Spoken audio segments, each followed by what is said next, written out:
La vue derrière nous, elle est cool, mais on n'est pas venu pour ça. On est venu pour l'A390. Alors, je vous entends déjà dire SUV électrique 4 roues motrices. Ah, ça fait beaucoup à encaisser pour les passionnés du A fléché.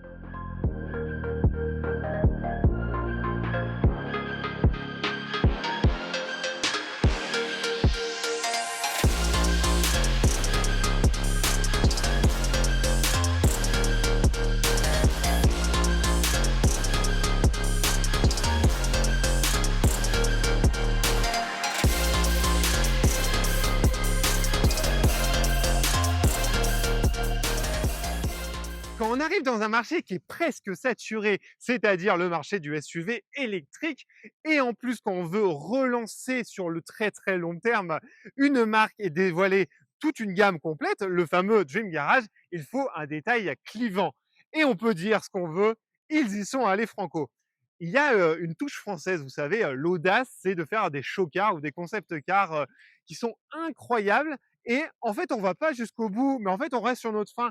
Et depuis quelques années, Renault nous habitue et Alpine à, à être à 80-90% en fait fidèles à ce qu'on aura sur la route. Et ça, c'est pour nous faire kiffer. Et regardez déjà cette signature lumineuse qui est clivante, qui est dynamique, qui est vers l'avant. On a un avant qui est en pointe. On sent que le A fléché, la flèche, veut manger de la route. Et regardez, on a cet esprit en fait de la A110 originelle et la A110 de 2016 avec cette double signature lumineuse. Alors, je pense qu'à mon avis, se sont fait la réflexion, est-ce qu'on intègre le rond comme la A110? Est-ce qu'on intègre un carré comme la A290? Et finalement, on est allé sur cette signature lumineuse qui est beaucoup plus dynamique.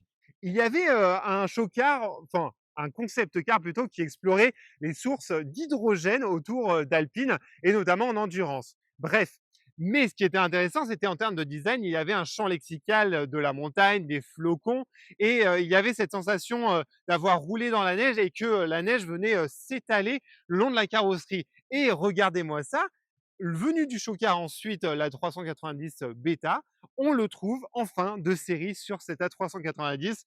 Et ça, c'est pour nous faire kiffer. Franchement, j'adore ce détail et c'est ce qui fait l'originalité et c'est ce qui peut démarquer du coup ce SUV du reste de la concurrence finalement. Et regardez du coup comment ça aide à avoir cette sensation en fait de dynamisme d'une voiture en fait qui est sculptée vers l'avant et même à l'arrêt. Vous avez cette impression de vitesse.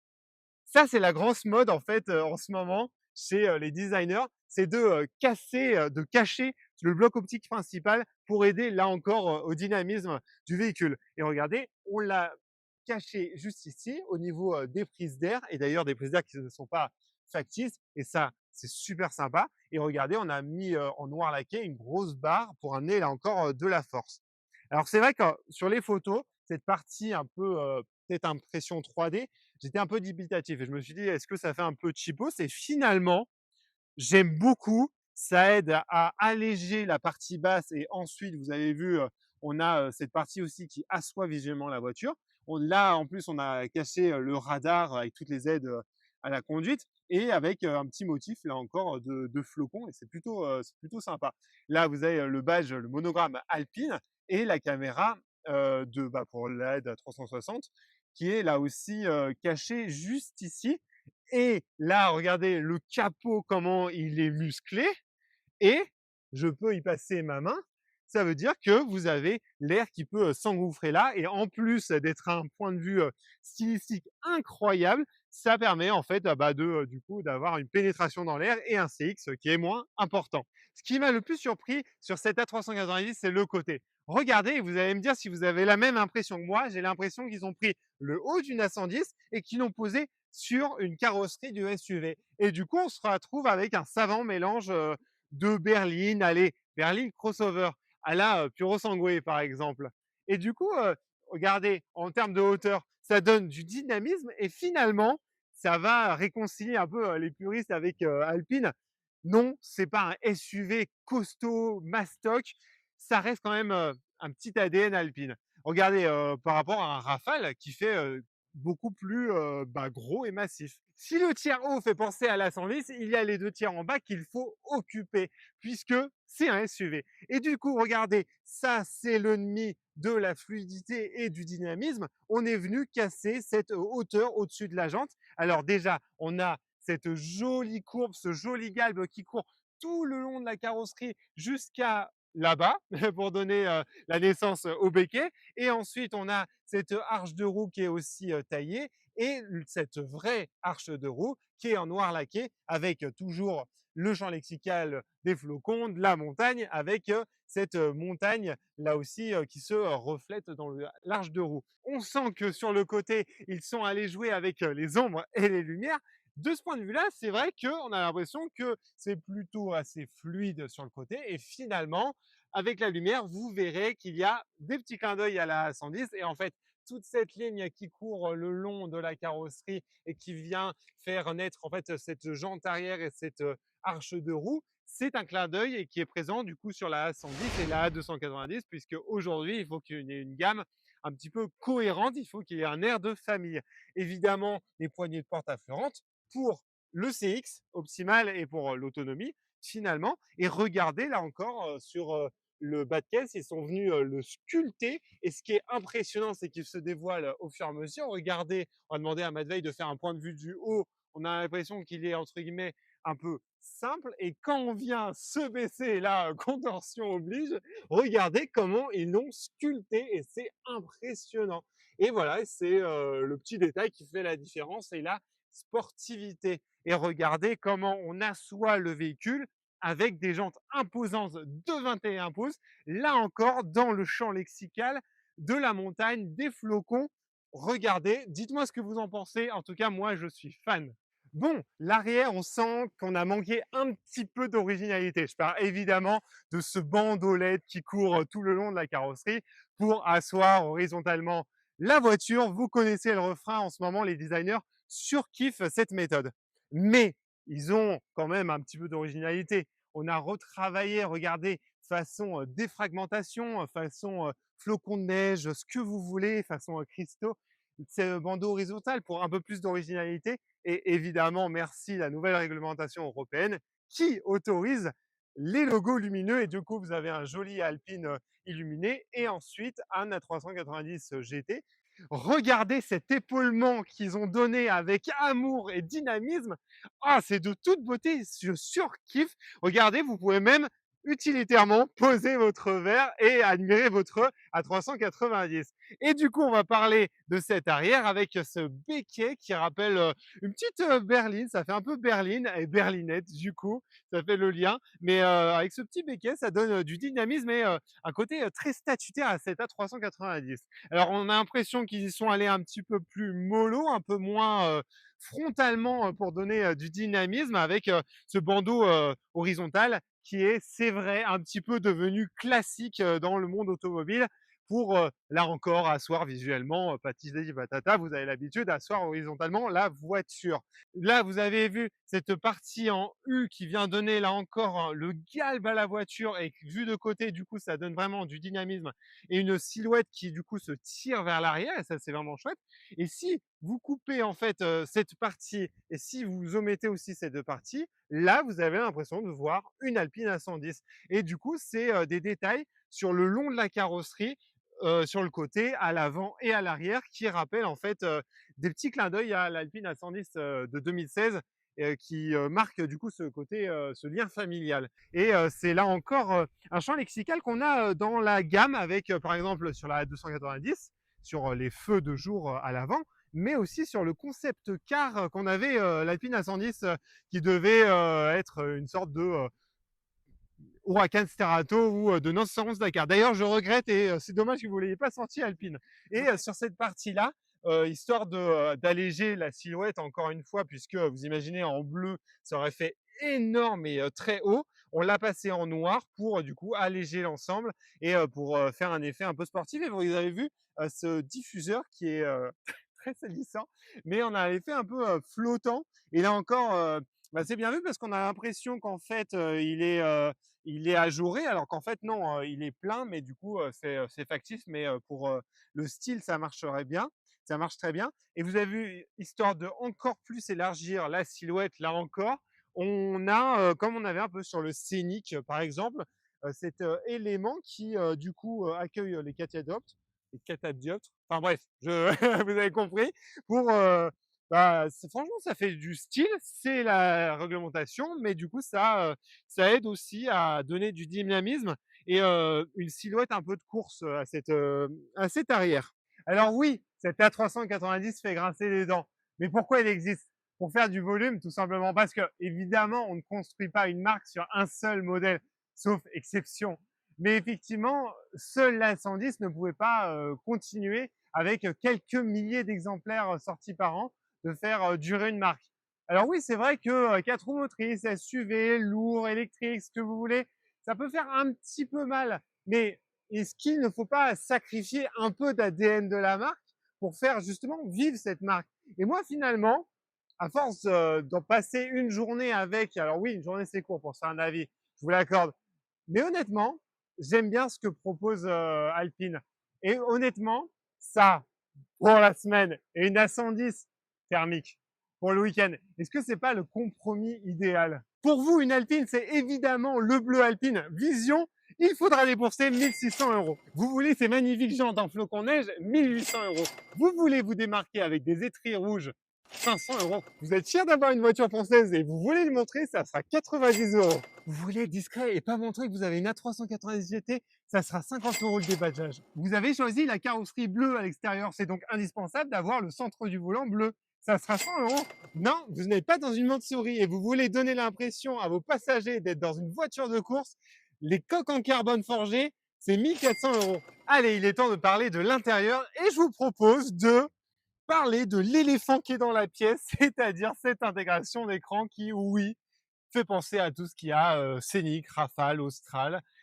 Et du coup, c'est vrai qu'on aurait aimé un peu d'exclusivité, bah, du coup, d'avoir une intégration qui est spécifique à cette A390. Mais bon, il ne faut pas oublier qu'on est sur une nouvelle marque entre guillemets, vous voyez. Et c'est le premier produit qui est finalement 100% Alpine. Et je pense que ça sera corrigé avec le temps et bah, dans le futur de la marque. Mais bon, néanmoins, deuxième éléphant dans la pièce, et ça, c'est un très beau éléphant, la sellerie Sabelt à 2 500 €. Alors oui, ça pique un peu, mais c'est ce qui fait toute la différence et pour le coup, ce qui fait l'exclusivité de cette A390, puisque en plus d'être super beau, d'être très confortable et d'avoir un maintien dans les virages vraiment efficace, ce qui n'est pas du luxe, puisque on arrive à avoir à encaisser des jets assez conséquents entre guillemets dans cette A390. C'est j'ai envie de vous dire, c'est presque indispensable et c'est ce qui fait aussi toute bah, la luminosité en fait dans cet intérieur, puisque si vous enlevez la partie crème et bleu, on se retrouve sur un intérieur qui est plutôt bah, sur cette partie là en tout cas qui est plutôt sombre, noir et tout. Donc ouais, cette sellerie elle est juste magnifique. On va faire un peu dans l'ordre. Et je vais laisser Madeleine qui va faire le tour avec un super joli plan le long de la voiture et on va parler de la contreporte. Et on a l'impression qu'ils se sont un peu, en fait, qu'ils ont fait un peu les choses à moitié. Alors c'est vrai que regardez, là, il y a du plastique, là, il y a du plastique, mais regardez en même temps, là, vous avez une sorte de cuir moussé qui est super agréable au toucher, et là, vous avez une partie en alcantara qui est aussi super agréable à toucher. Regardez, ça me donne envie de caresser cette portière. Et regardez, par contre, bah là, c'est dommage, puisqu'on est sur des touches qu'on connaît très bien, là encore, dans le groupe Renault, puisque, par exemple, dédicace à ma maman qui a exactement les mêmes sur sa Clio 5. Mais en même temps, c'est des pièces qui sont bah, super efficaces, en fait. Hein.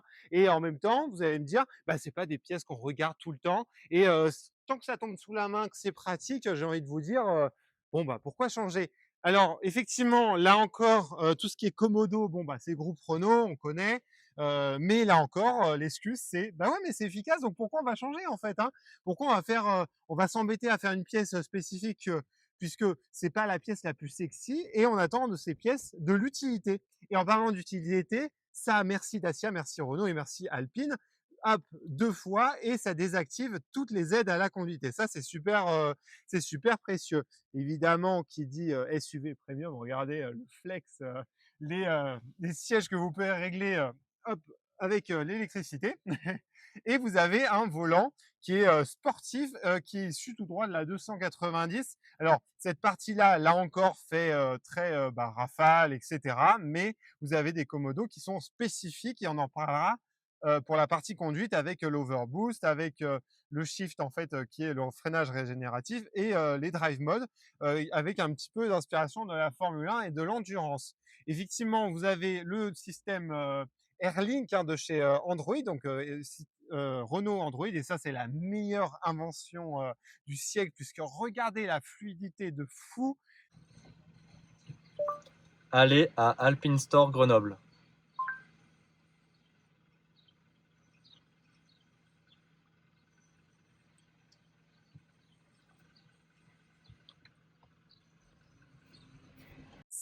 Ça fait plaisir.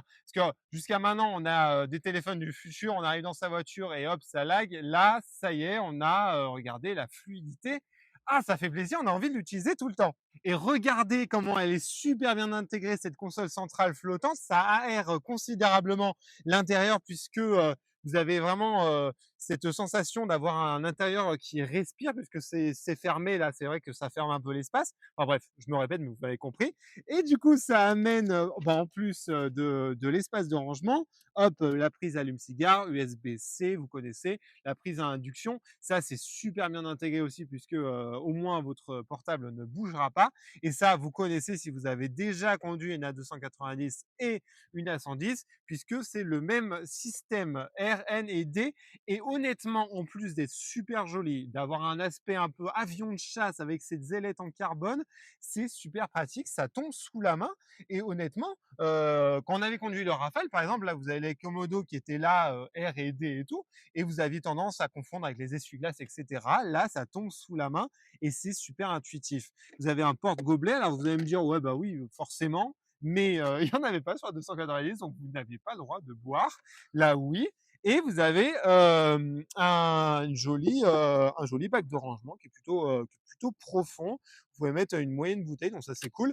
Et vous avez là encore du cuir et quand vous, allez cruiser sur l'autoroute, là c'est moelleux donc votre coude vous remerciera avec la petite signature, Alpine juste sur l'arrière. L'enceinte de Vialet parce que oui, Cocorico c'est une technologie française et qui dit musique française, eh beh, dit son français. En vrai, les gars, ils se sont chauffés quand même parce que vous allez me dire, ouais, qui va voir ici ces parties-là? Regardez, l'effet aluminium et ce petit badge là encore en aluminium Alpine. Là, normalement, on va mettre ses pieds, mais quand même, c'est ouais, en termes de finition, ils se sont chauffés quoi. Oh là là, mais qu'est-ce que je kiffe! Et en fait, il y a tellement de détails qu'à chaque fois j'oublie de parler. Mais regardez, vous avez ce petit bandeau lumineux qui est en fait la signature qui sera illuminée en fonction du mode de conduite qui est évidemment personnalisable. Regardez, on avait parlé hein, de l'option en carbone forgé et vous le retrouvez ici et c'est ce qui fait l'exclusivité aussi sur cette partie. Et vous avez aussi le logo Alpine qui est illuminé la nuit. Et on va parler un petit détail puisque c'est un SUV familial qui dit donc famille dit coffre, évidemment le haillon automatique, on est sur une voiture premium et le coffre est plutôt généreux comme vous voyez avec notre joyeux bazar. Et vous avez le câble de rangement qui est hop juste en dessous. Et par contre, il y a une petite option, alors je vous afficherai le prix en dessous, mais qui est un peu mesquine puisque il faudra débourser. C'est une option pour avoir un double plancher, donc un peu plus d'espace. C'est un peu dommage Alpine quand même. Mais bon, et les gars, ils ont bien compris que, regardez, Porsche, Ferrari, toutes les marques premium et luxueuses se tripotent un peu sur les options. Donc bon, pourquoi s'en priver? Honnêtement, à l'arrière, c'est une bonne surprise. J'ai réglé le siège à ma hauteur, à ma position de conduite. Je me suis mis du coup derrière. Je fais 1,90 m et honnêtement, je suis super bien. Allez, j'ai limite abusé sur ma position de conduite à l'avant. Donc, je peux aisément le ramener vers l'avant. Et franchement, bah ouais, moi, je suis prêt à faire des voyages, hein. Alors, il y a légèrement la tête qui touche, mais je peux un petit peu m'enfoncer. Et alors, il y a peut-être ce côté, cette option d'Alcantara noir, c'est joli, c'est très doux au toucher, Mais par contre, bah, c'est vrai que ça assombrit et ça aplatit, cette impression de, du coup, d'être, enfermé, d'être à l'étroit. Et là, c'est bien dommage puisqu'on aurait bien voulu un toit panoramique, voire un toit ouvrant si on abuse. Mais honnêtement, c'est une bonne surprise et pour une famille, mais ça sera, nickel. Et alors, il y a un truc, regardez, on parlait tout à l'heure du bas de caisse qui est, dynamique et sportif. Attention quand vous sortez puisqu'il faudra l'enjamber pour ne pas mettre, le pied dessus. Et ça me rappelle, certains, concept cars et même, l'Alpine A110R où il y avait écrit un petit, do not step dessus, voilà.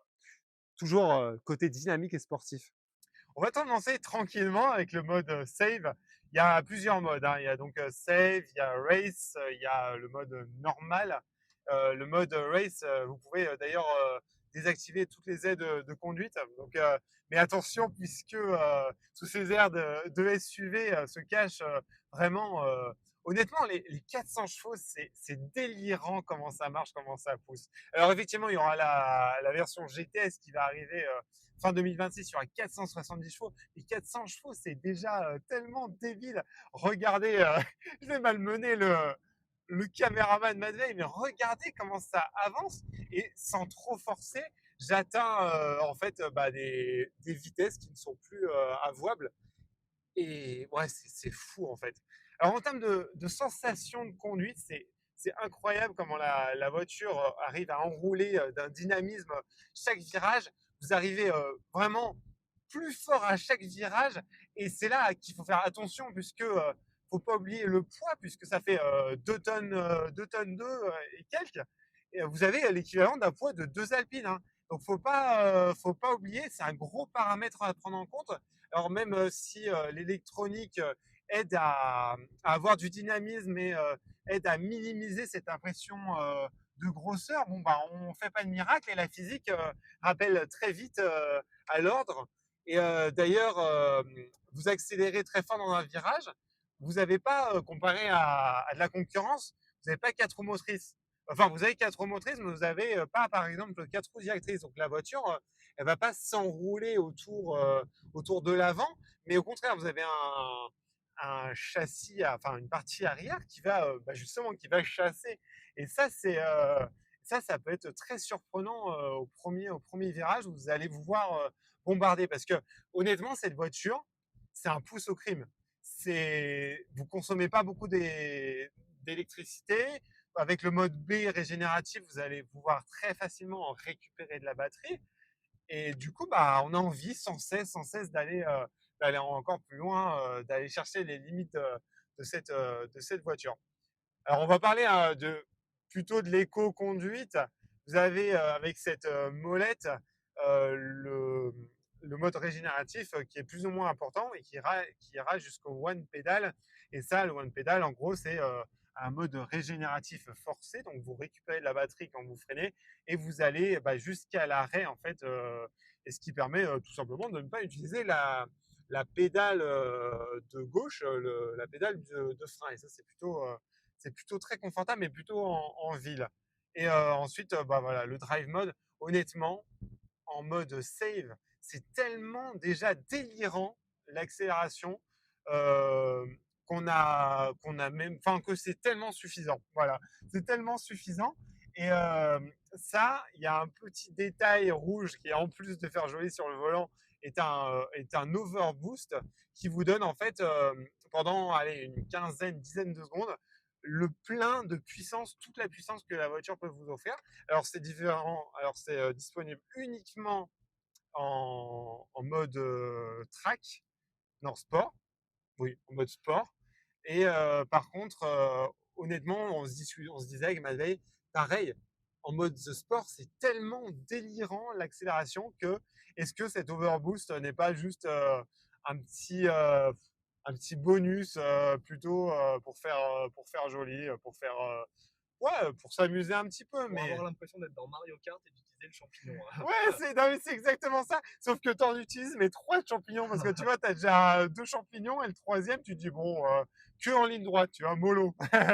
Bah alors effectivement, en une journée, c'est assez dur de se faire un avis sur la voiture, même si globalement, je pense que Matvey, derrière la caméra, il confirmera mes propos, mais il est très positif, notre bilan.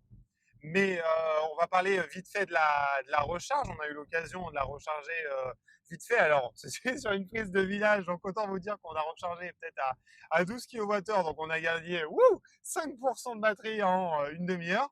Mais ce qui est intéressant, c'est que vous avez en fait un plateau de recharge qui est globalement de 120 kWh, donc c'est plutôt intéressant, et ce qui vous permet de charger cette voiture du 0 à 80% en une demi-heure à peu près. Donc, c'est plutôt une bonne surprise puisque vu que c'est une voiture qui va être amenée à faire beaucoup de routes, beaucoup de trajets, bah, une demi-heure pour 80%, c'est plutôt convenable. Bon, c'est vrai qu'en fait, il nous vient les impressions de conduite un peu à la volée, donc on a oublié de parler de la sensation pour le freinage. En fait, on n'a pas cette sensation d'être collé au tableau de bord. Clairement, votre passager ne va pas perdre ses dents, ce qui est plutôt un point positif. Mais en même temps, c'est un point négatif puisque bah, il y a une grosse masse quand même. Il y a 2 tonnes 2 à arrêter. Donc attention, là encore. En fait, on a l'impression que la puissance est limite un petit peu plus importante que le freinage. Et vous avez vite fait de vous faire surprendre avec cette voiture, avec la puissance et à laquelle vous arrivez dans un virage. Et en fait, c'est ce que je remarque dans les voitures modernes, c'est que on atteint tellement vite ces vitesses qui sont vite inavouables, et on n'a pas cette sensation non plus d'arriver très fort. Et quand on regarde le compteur, on se dit ah putain, on est à 100 km/h quoi. Et bah il y a un moment il faut freiner. Et sans aucune transition. Et là, on va parler juste du système multimédia qui est génial. Et ça, bon, bah, merci la collaboration de Google et Android que vous avez chez Alpine, Renault et tout. Et regardez, vous avez du coup Android 12 et vous avez vraiment la sensation d'avoir un smartphone. Et ce n'est pas biaisé d'ailleurs de dire ça, puisque vous pouvez directement installer des applications sur votre voiture. Et en fait, c'est pas juste de connecter le téléphone à la voiture, c'est vraiment la voiture qui devient une tablette en quelque sorte. Et ça, c'est plutôt cool.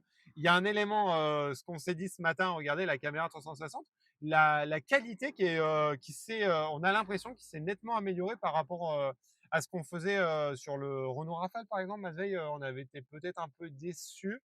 Et, et il y avait aussi, ça c'est un petit peu accessoire, mais regardez, en fait, quand vous allez dans Live Data, vous avez du coaching aussi. Vous pouvez voilà, apprendre à négocier les courbes, à faire un launch control.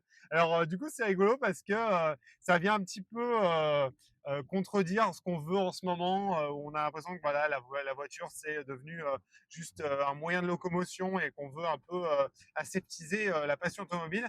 Et donc, même si c'est une électrique, même si c'est un SUV, il y a quand même voilà, un côté